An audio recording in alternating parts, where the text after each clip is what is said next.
Entonces voy a coger el...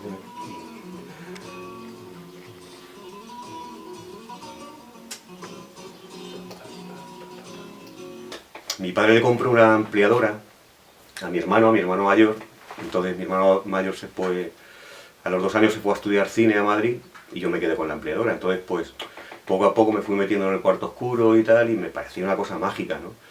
Y ahí empecé más, digamos, con pruebas de laboratorio, me enrollaba más en laboratorio, ¿no? Y luego ya al cabo del tiempo pues sí me fue picando más el gusanillo de que lo importante era salir a hacer fotos. Yo empecé a trabajar en prensa local, así en colaboraciones, ¿no? Estamos hablando del año 83-84, que empieza un resurgir de las revistas o de las publicaciones ya a nivel más local, ¿no? Al ser de provincia yo tampoco tenía ninguna referencia y entonces pues ahí empecé trabajando de colaborador, ¿no? En revistas de la Diputación Provincial, en periódicos provinciales. Siempre fui freelance, entonces pues en un momento sí que trabajé para medios, pero era normalmente los medios cuando en esa época no te encargaban un trabajo, tú eras el que tenías que hacer el trabajo, después presentarlo después del viaje y tal. Entonces si le interesaban las publicaciones te lo publicaban, quiero decir, ellos no te daban un dinero para que tú te fueras a, yo que sé, por ejemplo, a Latinoamérica a hacer un reportaje, sino que una vez que lo tenías hecho ya ibas al mejor postor a venderlo, ¿no? Luego ya sí, en el 97 ya entré en la agencia EFE y ahí estuve trabajando de corresponsal de aquí, de más o menos de la provincia de Ciudad Real, un poco en Castilla-La Mancha. Estuve trabajando pues 13 años de fotógrafo, digamos, de prensa diaria. Pero igual te tocaba hacer deportes, te tocaba hacer toros, política, accidentes de tráfico, lo que hubiera ese día. Una cosa es, digamos, trabajar a nivel freelance, como trabajé anteriormente, que era, digamos, reportajes que no tenían una caducidad como puede tener la fotografía de prensa. Y luego otra cosa era ya trabajar el día a día, ¿no? Y sobre todo trabajar para una agencia de carácter internacional como la EFE, que tenías que ser siempre pues, el más puntero, el primero en llegar. El EFE tiene sus clientes, son prácticamente todos los periódicos de España, y luego tiene en Latinoamérica bastantes delegaciones. Entonces no solamente se trabaja en un ámbito regional, sino en un ámbito nacional e internacional. Eso es lo que hace el oficio, el trabajar todos los días, no saber lo que te vas a encontrar, ¿no? Te hace ser más, de alguna manera, como saber resolver o casi todos los problemas con los que te enfrentas, ¿no?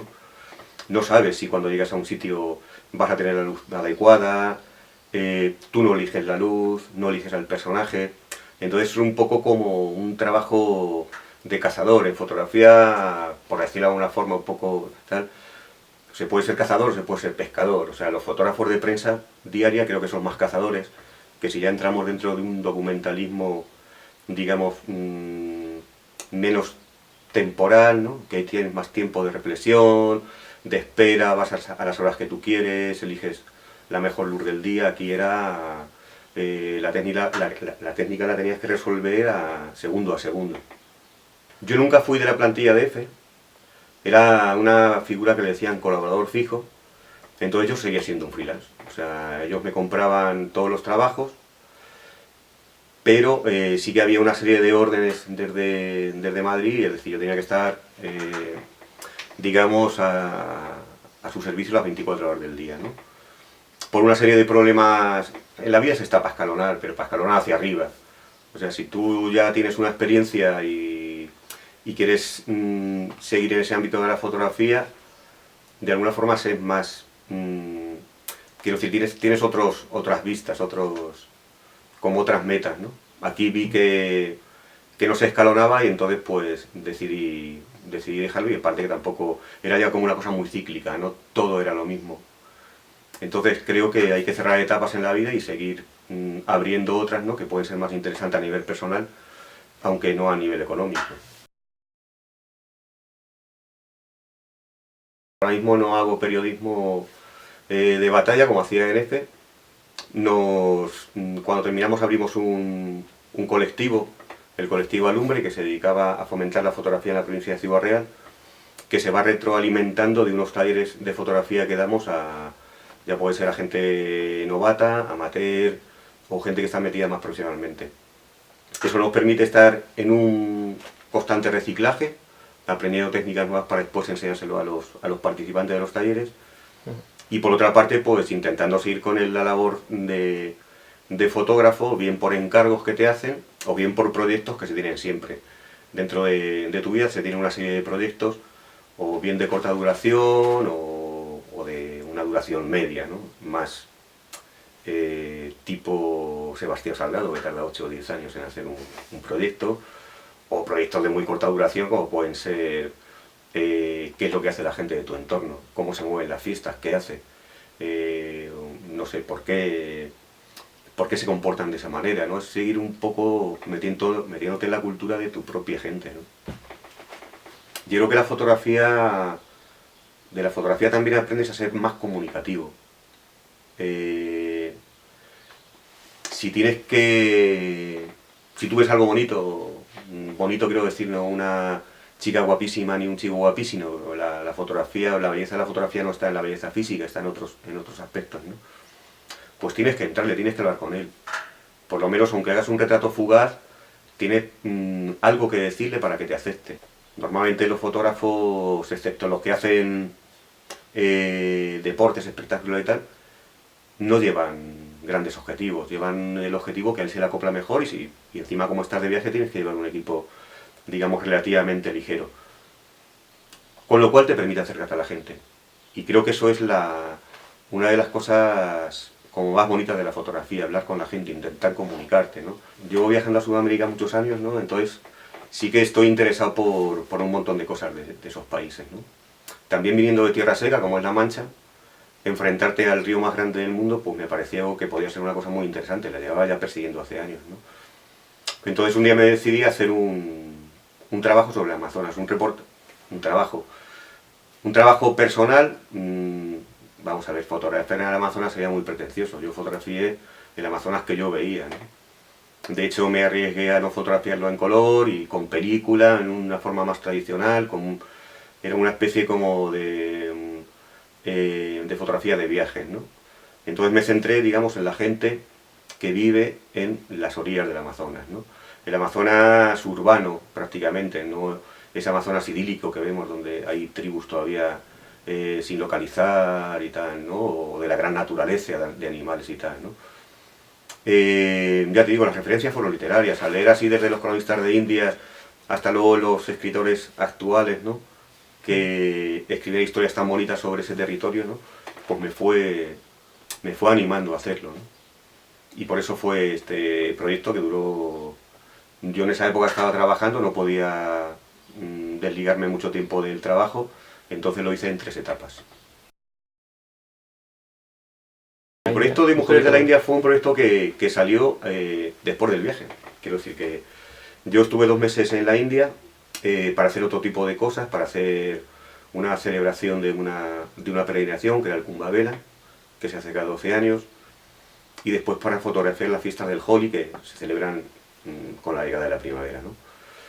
Entre esos 2 acontecimientos había mucho tiempo libre, entonces claro, si tú estás allí vas haciendo fotos constantemente, ¿no?